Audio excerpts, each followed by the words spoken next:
बेटी बैठी कुरान मजीद की तिलावत कर रही है।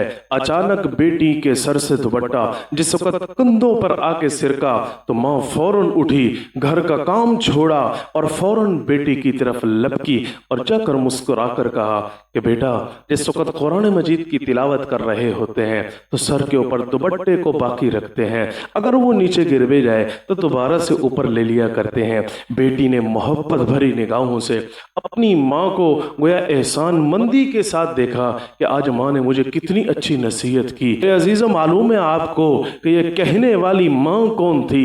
ये फातिमा बिनते मोहम्मद सल्लल्लाहु अलैहि वसल्लम थी। अपनी बेटी को नसीहत कर रही हैं कि बेटी कौन सी?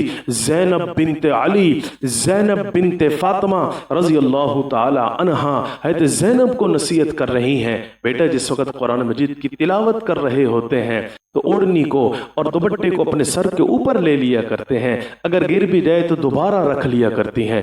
बेटी की इस कदर अच्छी नसीहत और अच्छी तरबियत हो रही है। और माँ का किरदार कैसा था? सर्दियों की रात है, ठिठुरती हुई रात, इशा की नमाज पढ़ी और इशा की नमाज पढ़ने के बाद 2 रकात नमाज नफल की नीयत बांधी और पहली ही रकात के अंदर पूरी रात सर्दियों की ठिठुरती और लंबी रात गुजार दी।